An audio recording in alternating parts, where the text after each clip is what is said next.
dia terkenal dan pakar dalam perkara mengesan sesuatu. Pernah satu ketika ada seorang sahabat namanya Zaid. Zaid kahwin dengan seorang wanita kulit putih, tapi dapat anak kulit hitam. Zaid kulit putih, kahwin dengan orang kulit putih, dapat anak kulit hitam. Orang masyarakat mula berkata, betul ke anak dia ni? Ke anak siapa? Tuan-tuan. Lalu dipanggil untuk Nabi buat sesuatu. Betul ke anak dia ni? Dan memang Zaid tahu itu anak dia, lahir daripada isteri dia. Isteri dia berkata ini anak Zaid. Tapi orang mula berkata, betul ke anak dia yang sebenar? Tuan-tuan, lalu dipanggil seorang ahlul qiyafah. Dalam Arab ni tuan-tuan, okey, dalam Arab zaman kita nak tahu orang ni guna cap jari, ataupun nak tahu orang tu ada hubungan dengan dia gunakan darahnya ada persamaan, ataupun yang paling mudah kita gunakan DNA. Saya punya DNA ada DNA ayah saya dan mak saya. Anak saya punya DNA ada DNA saya. Ada persamaan yang boleh diikut, ada kromosom, ada genetik gen yang boleh sama. Zaman Arab teknologi itu tak ada, tapi mereka memiliki satu kebolehan. Kebolehan ini namanya qiyafah. Qiyafah. Okey, qiyafah. Ahlul qiyafah, orang yang boleh kesan. Macam tuan-tuan tengok anak orang tu, Haji Mahfuz ni cucunya sama dengan nenek dia lah. Tak sama macam Haji. Pasal matanya macam ni. Itu kebolehan. Orang ni anak orang ni. Maka tuan-tuan, dipanggil golongan Bali Mudrij ni, seorang pakar panggil datang. Dia pun kata, benarkah orang ini anak orang ni? Dia kata, baik. Ambilkan sarung, tutup mukanya.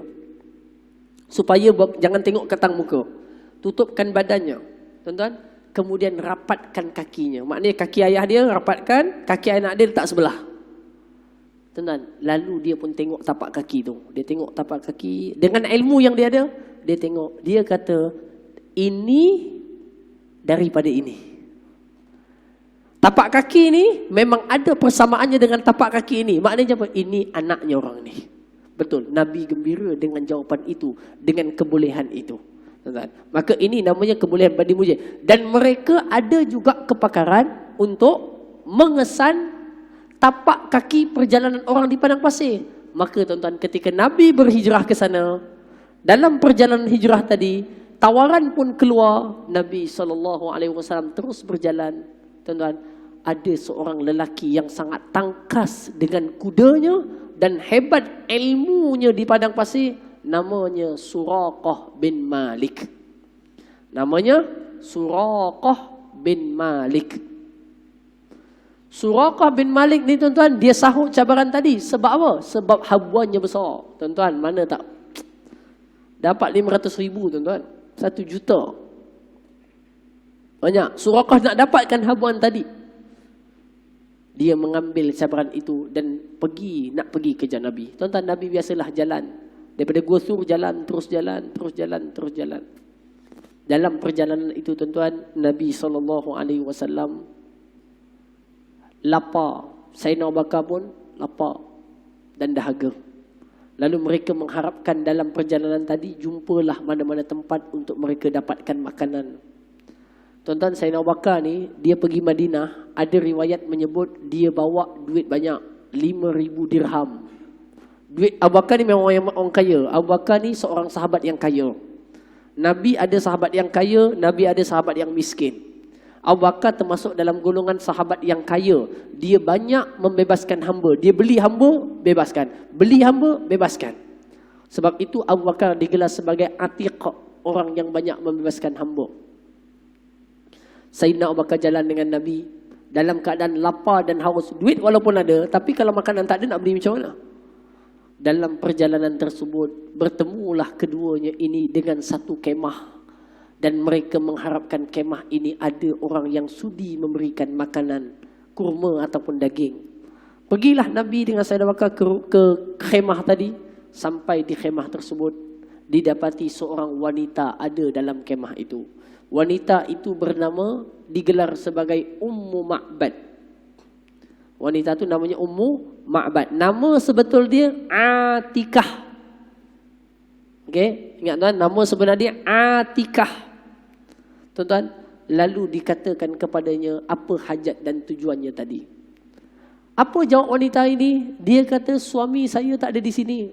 Memang suami keluar pergi cari makanan lah, cari pendapatan. Suami saya tak ada di sini.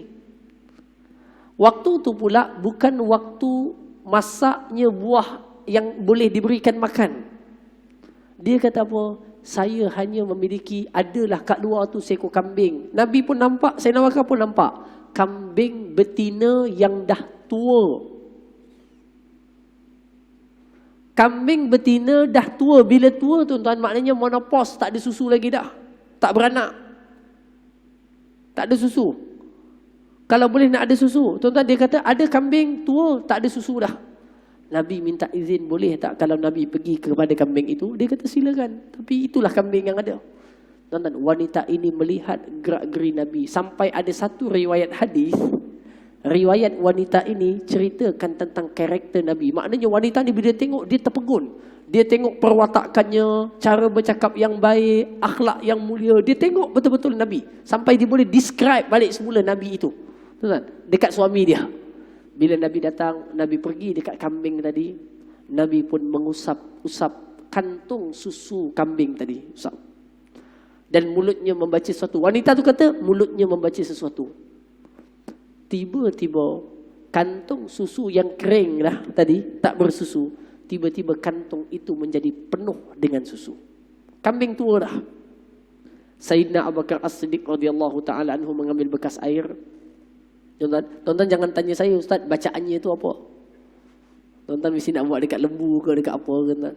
Okey. Hadirin semua. Tuan-tuan, Sayyidina Abu Bakar perah susu tadi, kemudian diberikan kepada Nabi SAW untuk baginda minum. Nabi minum. Perjalanan diteruskan. Suraqah bin Malik duduk kejar belakang, naik kuda. Peliknya tuan-tuan, bukan pelik, bijaknya orang Arab.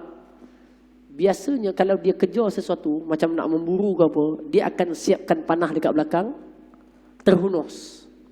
Faham tak? Dia punya tajam besi itu terhunus. Supaya senang dia ambil, terus panah. Tapi ketika mana dia pergi kejar Nabi, kepala panah tu yang tajam tu dia letak bawah. Faham tak? Dia bawa yang belah atas ke atas. Belah tajam duduk bawah. Kenapa? Haji Razak, kenapa? Bismillah. Dan ada jawapan, Said? Bijak Arab, tuan-tuan. Kerana kalau dia bawa, apa nak tunjuk, pen pun tak ada. Kalau dia bawa panah dengan tajam itu di atas, tajam kalau dibawa macam ni, naik kuda bawa macam ni, siap-siap nak panah, ya? Ataupun di belakang busurnya panahnya di atas, maka orang daripada jauh akan dapat melihat pantulan cahaya matahari terkena besi tadi. Faham tak? So bila tengok belakang, nampak ada orang kejar kita. Jadi dia tak nak bagi orang tahu dah sampai dah, dia nyorokkan daripada belakang. Supaya apa? Supaya besi tadi tak memantulkan cahaya. Begitu bijaknya orang Arab, supaya tak nak bagi, Suraqah ni memang bijak padang pasir, tak nak bagi orang kesan dia. Tuan-tuan, sampailah Suraqah itu berjalan dengan Nabi. Abu Bakar tengok ada orang ikut, dia tengok belakang, dia risau, makin dekat. Tengok lagi, Nabi steady jalan ke depan, terus berjalan. Suraqah meriwayatkan kisah ini. Suraqah kata apa? Aku mengejar dan mendapatkan kedua orang ini sampai dekat aku dengan Muhammad, dan aku mendengar mulutnya membaca ayat Quran. Tapi Nabi relax dan steady. Masa dah habis dah. Allahu Akbar. Belum sampai Madinah lagi. Baru sampai Meruhai.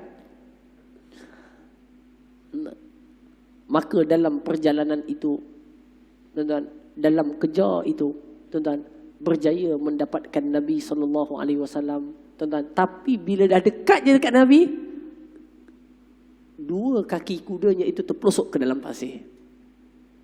Terpelosok ke dalam pasir. Suraqah keluarkan cungkil, bangunkan. Kejar lagi. Dekat betul dah. terpelusuk kali yang kedua. Suraqah bangunkan lagi.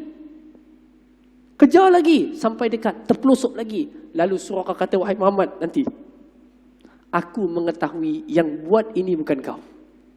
Maksudnya apa? Ini bukan perjalanan kau. Perjalanan ini ditadbir oleh yang lain. Allah maksudnya.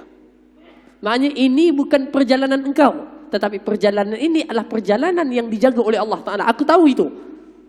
Dia tahu dah tuan-tuan. Dia tahu Nabi, betul. Dia tahu itu. Tapi cuma dia minta satu je. Aku takkan apa-apakan kau. Aku akan biarkan kau pergi. Cuma sebab aku ni dah dikenali orang yang pakar padang pasir. Takkan balik Mekah tak ada hasil. Minta tolong bagi apa-apa tanda yang aku dah jumpa kamu. Faham kan? Sains sikit, chop sikit lah. Maknanya dah jumpa dah. Maknanya dia tak adalah balik. Tengok Suraqah pun tak dapat jumpa. Jatuhlah air muka dia tuan-tuan. Dia minta Nabi buat apa-apa tanda yang menandakan bahawa kita dah jumpa dah. Maknanya aku kalau balik pun orang kata okey lagi. Suraqah tuan-tuan. Suraqah waktu tu tak masuk Islam lagi, tapi selepas tu dia masuk Islam. Nabi kata kepada Suraqah kerana menghargai baiknya dia melepaskan Nabi. Sebab Suraqah tahu tuan, 3 kali kuda tak pernah boleh berlaku macam ni. Pakar padang pasir tak akan berlaku macam ni. Tapi 3 kali bangunkan lagi. Dia kata ini bukan kerja Muhammad. Ini adalah bantuan Allah Subhanahu Wa Taala. Tuan-tuan, bila dah bangunkan dekat seperti itu, sampai kepada Nabi, Nabi kata kepada Suraqah, wahai Suraqah, engkau akan diberikan pakai dengan gelang Raja Kisra. Nabi belum bina negara Madinah, belum ada kekuatan, belum ada empayar, tapi Nabi sudah janjikan Suraqah akan pakai gelang Raja Kisra. Suatu empayar besar. Apa kita belajar tuan-tuan? Kenapa Nabi tenang? Kerana Nabi bersamanya Allah. Dia dah buat segala asbab untuk selamat. Sampai waktunya asbab habis, Allah yang akan menyelesaikannya. Kita macam itulah tuan-tuan. Asbab yang kita boleh buat apa? Buat. Musim pandemik ni macam-macam berlaku. Ekonomi lah, masalah itulah, kekeluargaan lah, masyarakat lah, penyakit yang tersebar lah. Ambil asbab yang kita boleh ambil. Pakai mask ke, sanitizer ke, jarak ke, ambil asbab. Tetapi tuan-tuan, serahkan pada Allah tentang apa nihayahnya. Nabi dah buat segala asbab, dah rancang, tuan-tuan, sampai musuh depan dah. Nabi serahkan pada Allah. Allah Ta'ala takdirkan dia gagal dengan sendirinya.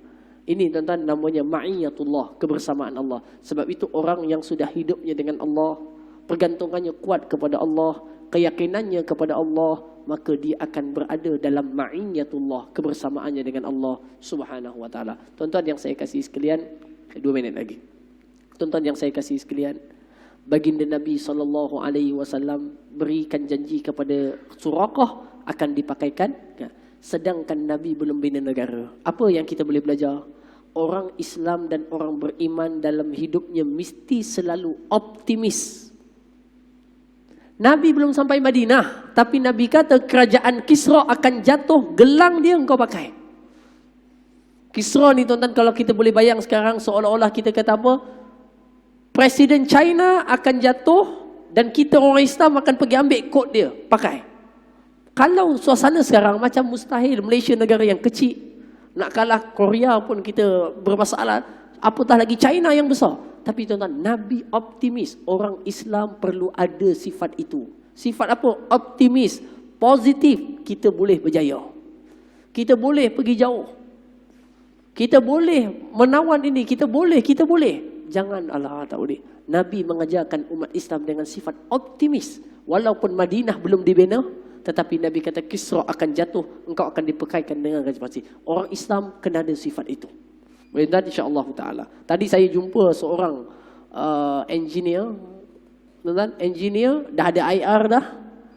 Lepas tu buat PhD, umur 54 baru habis PhD tuan-tuan. 6 tahun buat PhD. Ni dah habis dah PhD, dia kata IR dah dapat, PhD dah habis, civil engineering, nak mula hafal Quran, nak jadi hafiz Quran pula. Optimis tuan-tuan. Okey, optimis. Maknanya dia taklah dah tua dah ustaz, tak payahlah. Dah, optimis boleh, insya-Allah boleh. Jadi sifat ini sifat yang diajarkan oleh Nabi kepada kita semua insya-Allah. Jadi umat yang optimis, positif, kita akan dapat apa yang kita nak insya-Allah dengan kita ikhtiar sebagai manusia dan serahkan kepada Allah sebagai pencipta segala manusia. Aku qauli hadza wa astaghfirullahal azim li wa lakum. Allahumma anfa'na bima 'allamtana wa 'allimna ma yanfa'una wa zidna 'ilma. Rabbana atina fid dunya hasanah wa fil akhirati hasanah wa qina adzabannar. Ya Allah, ya Tuhan kami, jadikanlah tahun baru yang kami lalui 1443 Hijriah ini Allah, tahun yang memberikan kebaikan kepada kami, taufik kepada kami, hidayah kepada kami, bimbingan dan pimpinan kepada kami, ya Allah. Jalankan hidup kami pada hari-hari yang mendatang dengan panduan dan bimbingan daripadamu, ya Allah. Kurniakan kepada kami kekuatan, kurniakan kepada kami istiqamah, kurniakan kepada kami sabat dan teguh di dalam agamamu, ya Allah. Dan kurniakan kepada kami, ya Allah, akan keikhlasan dalam setiap amalan. Rabbana atina fid dunya hasanah wa fil akhirati hasanah wa qina adzabannar. Walhamdulillahi Rabbil alamin. Assalamualaikum warahmatullahi wabarakatuh. Subhanakallahumma wa bihamdika.